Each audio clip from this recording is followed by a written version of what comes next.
नमस्कार, मैं डॉक्टर सुलक्ष्मी तोष्णीवाल।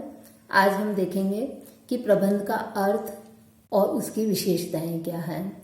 आपने अब तक प्रबंध में देखा है कि प्रबंध क्या है, कि क्या प्रबंधक खुद कार्य करता है या दूसरों से कार्य करवाता है। तो हमने देखा है कि कोई भी कार्य व्यक्ति स्वयं अकेला नहीं कर सकता है, उसे दूसरों से कार्य करवाना होता है, दूसरों के साथ में मिलकर के कार्य करना होता है। तो जब वो दूसरों के साथ में मिलकर के कार्य करता है तो इसका मतलब है कि दूसरों से कार्य कैसे करवाया जाए, दूसरों के साथ में कार्य कैसे किया जाए। तो इसी को मैरी पॉर्कर फॉलेट ने, जो प्रसिद्ध प्रबंध शास्त्री हैं, तो उन्होंने कहा कि प्रबंध दूसरों से कार्य करवाने की एक कला है। आप देखिए कि प्रबंध क्या है, वो साइंस भी है और आर्ट भी है, क्योंकि वो निश्चित टेक्निक्स को लेकर के कार्य करता है, इसलिए वो विज्ञान है। और दूसरा वो कला इसलिए है कि कार्य, आप देखिए कि कोई भी ड्राइंग करता है, पेंटिंग करता है, तो उसमें एक स्किल की जरूरत होती है कि किस तरह से इस कार्य को किया जाए कि वो ज्यादा अच्छा सुंदर हो सके। तो अपन देखते हैं कि प्रबंध भी जब किया जाता है तो वो कितना अच्छी तरह से किया जाए। तो ये भी एक स्किल है कि किस तरह से प्रबंध किया जाए कि वो दूसरों से कार्य करवा सकता है और उसको जो उसने अपने लक्ष्य निर्धारित किए हैं वो लक्ष्य वो पूरे कर सकता है। तो इस तरह से अपन प्रबंध में मुख्य रूप से नियोजन, संगठन, निर्देशन एवं नियंत्रण, इन चीजों को सम्मिलित करते हैं। तो अब इसमें आप देखिए कि अपन कुल मिलाकर के अपन कह सकते हैं कि एक प्रबंध नियोजन, संगठन, निर्देशन एवं नियंत्रण की एक लक्ष्य प्रधान क्रिया है, जिसके माध्यम से जो परिवर्तित वातावरण है उस वातावरण में जो रिसोर्सेज हैं उनका कलेक्शन करना, उनको उपयोग करना और उनको स्किलफुल तरीके से उन कार्यों को किया जाता है। तो इस तरह से उन कार्यों को पूरे प्रभावशीलता के साथ करना और अपने जो और रिजल्ट है जो कि अपन ने सोचा है उन रिजल्ट्स को प्राप्त करने का कार्य ही प्रबंध है। अब अपन देखेंगे कि प्रबंध की विशेषताएं क्या है, प्रबंध में किन किन बातों को सम्मिलित कर सकते हैं। तो सबसे अपन पहले देखेंगे कि एक मैनेजमेंट एक डिस्टिंक्ट एक्टिविटी है, कि प्रबंध कोई व्यक्ति नहीं है बल्कि एक विशिष्ट कार्य है, कि प्रबंध हर कोई नहीं कर सकता है। ये इसमें एक कला चाहिए कि उसे किस तरह से लोगों से कार्य करवाना है, तो उसको ये आर्ट आना चाहिए। तो इस तरह से अपन इसको कह सकते हैं कि इसको एक विशिष्ट चीज है। ये जो अनऑर्गेनाइज्ड जो फैक्टर्स हैं उन सबको वो ऑर्गेनाइज करता है और ऑर्गेनाइज करके उनके द्वारा वो बेस्ट रिजल्ट देने का कार्य करता है। इसी तरह से ये ह्यूमन एक्टिविटीज है, क्योंकि प्रबंध केवल मनुष्य के द्वारा ही किया जा सकता है।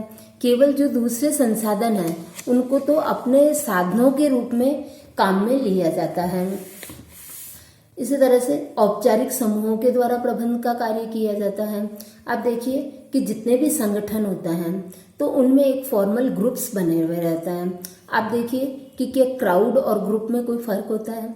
आप देखिए आप कहीं भी बाजार में निकल रहे हैं और चौराहे पे सपोज करिए कि किसी का कोई एक्सीडेंट हो गया है, तो वहां पे बहुत लोग इकट्ठे हो जाएंगे। तो वो इकट्ठे हो जाएंगे पर उनका कोई लक्ष्य नहीं है कार्य करने का। उनको केवल है कि लोग इकट्ठे हो रहे हैं तो वो भी इकट्ठे हो गए और वो भीड़ क्या कुछ देर खड़ी रहेगी और वो भीड़ फिर वहां से निकल जाएगी, पर उनका कोई कार्य करने का लक्ष्य नहीं है, कोई वो फॉर्मल ग्रुप नहीं है। परंतु जब भी कोई उपक्रम में या किसी भी संस्था में कोई भी कार्य किया जाता है, प्रबंध किया जाता है, तो उसका एक फॉर्मल ग्रुप होता है और उस फॉर्मल ग्रुप के द्वारा एक निश्चित उनका लक्ष्य होता है, उस लक्ष्य की ओर वो कार्य करता है। इसी तरह से अन्य व्यक्तियों से कार्य करवाया जाता है कि अन्य व्यक्तियों को किस तरह से कार्य डिलीवर किया जाए, उनको कैसे डायरेक्शन किया जाए कि वो कार्य को अच्छी तरह से कर सकते हैं। और जो भी कार्य किया जाता है, तो जब अपन किसी कार्य को करते हैं तो उसके पीछे अपना कोई ना कोई उद्देश्य होता है। तो अपने को पर्पसफुल एक्टिविटी करनी होती है। तो प्रबंध का उद्देश्य होता है कि अपना कोई भी जो एक्टिविटी है वो वेस्ट नहीं हो, वो उस पर्पसफुल हो कि उसका कोई ना कोई रिजल्ट अपने साथ में आए। इसी तरह से ये क्रिएटिव एक्टिविटी है, क्योंकि जब भी कोई कार्य किया जाता है तो जो रिसोर्सेज होते हैं उस रिसोर्सेज से कुछ करने का कार्य किया जाता है। तो कुछ करने का मतलब कि जो फिजिकल रिसोर्सेज हैं उनको एकत्रित करके उनके ऊपर ह्यूमन रिसोर्सेज के द्वारा कार्य किया जाता है। तो चाहे वो सेवा के रूप में कार्य दिया जाए, चाहे वो प्रोडक्शन के रूप में दिया जाए, चाहे उसको बाजार में विक्रय के रूप में दिया जाए, किसी भी रूप में दिया जाए, परंतु वो कुल मिलाकर के हम कह सकते हैं कि वो क्रिएटिव एक्टिविटी के रूप में कार्य करता है। इसी तरह से ये यूनिवर्सल एक्टिविटी, जैसे कि मैंने आपको प्रबंध के कॉन्सेप्ट में भी बताया था कि जीवन का कोई भी क्षेत्र, चाहे वो कोई भी धार्मिक, राजनीतिक, आर्थिक, सामाजिक, व्यावसायिक कोई भी क्षेत्र है, वहां से अपन प्रबंध को नहीं हटा सकते हैं। किसी भी देश में, चाहे वो विकसित राष्ट्र हो, अविकसित राष्ट्र हो, चाहे विकासशील राष्ट्र हो, किसी भी तरह का राजनीतिक तंत्र हो, परंतु सब में प्रबंध का होना आवश्यक है। और प्रबंध प्रत्येक स्तर पर आवश्यक है। प्रबंध के मुख्य रूप से 3 स्तर होता है, हाई लेवल, मीडियम लेवल एवं लो लेवल, परंतु हर लेवल पर प्रबंध का होना आवश्यक है।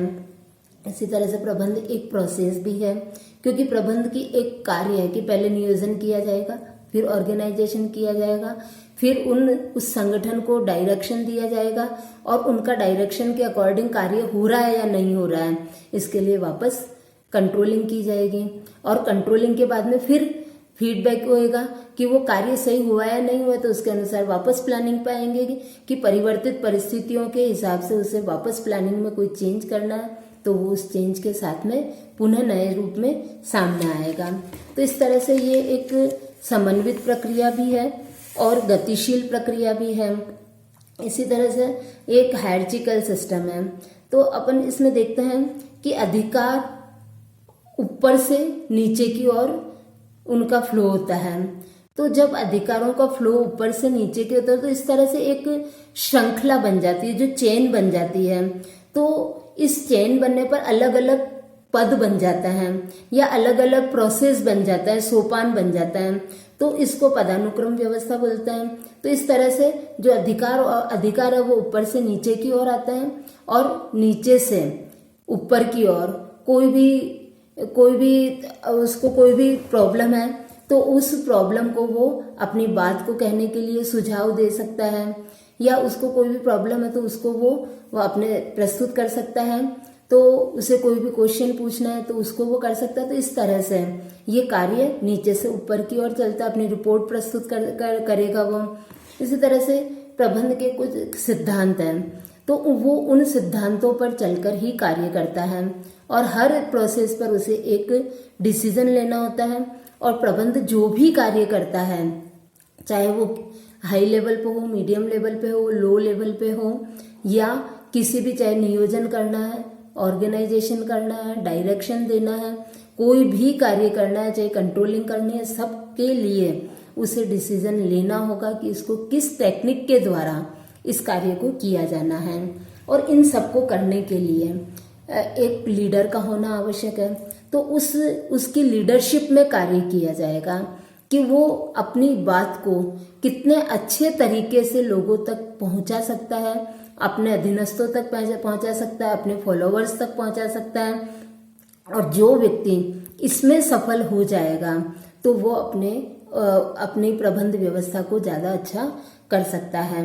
इस तरह से समन्वय प्रबंध का सार है कि जब भी कोई कार्य किया जाता है तो कोऑर्डिनेशन होना जरूरी है, क्योंकि अपन देखते हैं कि अलग अलग डिपार्टमेंट्स बने हुए हैं। तो डिपार्टमेंट्स बने हुए हैं तो उनके बीच में कोऑर्डिनेशन होना चाहिए। अपन ने जैसा प्लानिंग की है उस प्लानिंग के अकॉर्डिंग ऑर्गेनाइजेशन होना चाहिए। अपन ने जैसा ऑर्गेनाइजेशन बनाया है, जो अपने प्लानिंग करी है उसके अनुसार उनको डायरेक्शन होना चाहिए, और जो अपन ने डायरेक्शन दिया है उसके अनुसार ही वापस कंट्रोलिंग होनी चाहिए। तो इस तरह से हर कार्य के बीच में, हर डिपार्टमेंट के बीच में, हर लेवल के बीच में कोऑर्डिनेशन का होना आवश्यक है। और कुल मिलाकर के उसका प्रोडक्टिविटी उसका लक्ष्य है। अब आप देखिए कि क्या प्रबंध अपने को दिखता है? बिल्कुल नहीं दिखता है प्रबंध। ये एक तरह से इनटेंजिबल फोर्स है कि प्रबंध कुछ भी नहीं दिखता है। आप देखिए कि कई बार आपको लगता होगा कि जो पैकेज है तो वो पैकेज जो प्रबंधक है, उच्च स्तर का जो व्यक्ति है या अधिकारी है, उसका पैकेज हाई है, और जो निम्न स्तर के जो कर्मचारी है उनका पैकेज उनकी तुलना में काफी कम है। पर आपको काम करते हुए आप देखेंगे तो फिजिकल जो वर्क है वो निम्न स्तर के कर्मचारियों के द्वारा ज्यादा किया जाता है।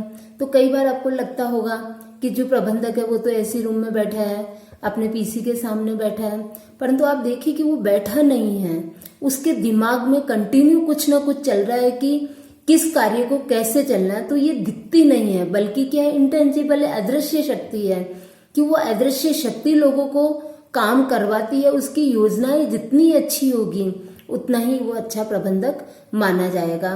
तो प्रबंध डायरेक्टली नहीं दिखता है कि प्रबंध क्या है, बल्कि प्रबंध के जो रिजल्ट्स होते हैं वो रिजल्ट अपने को दिखता है कि ये प्रबंध क्या था। तो इस तरह से अपन उसको डायरेक्ट नहीं देख सकता है, परंतु उसके रिजल्ट के रूप में प्रबंध को देख सकते हैं। इसी तरह से अपन देखते हैं कि प्रबंध कला एवं विज्ञान दोनों का एक संगम है। तो आप देखिए कि प्रबंध में एक स्किलफुल तरीके से किया जाता है, परंतु चूंकि वो विज्ञान भी है, पर उसको अपन कह सकते हैं कि फिजिक्स, केमिस्ट्री इनके जैसा वो एक रिजिड साइंस नहीं है, बल्कि वो एक सामान्य सिद्धांत है कि जैसे मौसम विज्ञान है तो उसकी भविष्यवाणियां कई बार गलत हो सकती है, वैसे ही प्रबंधक के द्वारा जो प्लानिंग की गई है वो प्लानिंग उसने करी है जो वर्तमान परिस्थितियां थी, और उन्होंने भविष्य के लिए जो सोचा, जो पूर्वानुमान किया, उस फोरकास्टिंग के अकॉर्डिंग उन्होंने प्लानिंग करी। परंतु परिस्थितियां चेंज हो सकती है, तो उन चेंज परिस्थितियों में उनकी प्लानिंग फेल भी हो सकती है।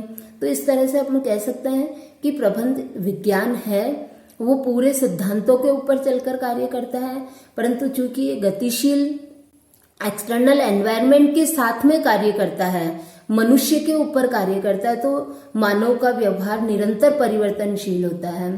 तो आप देखिए कि फैशन में आप कभी किस तरह के फैशन को पसंद करते हो, कभी किस तरह की ड्रेसेस को पसंद करते हैं, तो ये सब किसके कारण से है? अपने मानवीय जो स्वभाव है उसके कारण से है कि अपन किससे कब प्रभावित होता है, तो उसके अनुसार उनको अपनी प्लानिंग चेंज करनी होती है।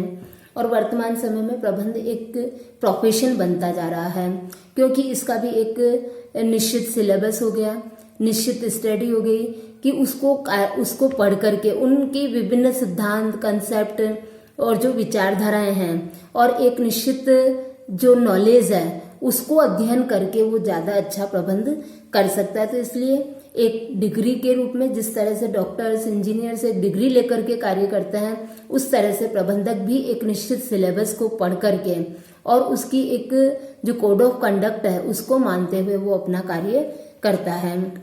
इसी तरह से अपन कह सकते हैं कि प्रबंध मल्टी डिसिप्लिनरी है, क्योंकि वो अपन देखते हैं कि प्रबंध में बहुत सारे विषयों का अध्ययन किया जाता है। इसमें इकोनॉमिक्स का अध्ययन किया जाता है, सोशल साइंस का अध्ययन किया जाएगा, ह्यूमन जो नेचर है उसका अध्ययन किया जाएगा, साइकोलॉजी को देखा जाएगा। तो इन सब चीजों का अध्ययन करके ही प्रबंध कार्य कर सकता है। तो इस तरह से हम कह सकते हैं कि मल्टी डिसिप्लिनरी भी है, तो प्रबंध का क्षेत्र बहुत विस्तृत है। तो इस तरह से हमने प्रबंध का अर्थ और विशेषताओं दोनों का अध्ययन किया। Thank you.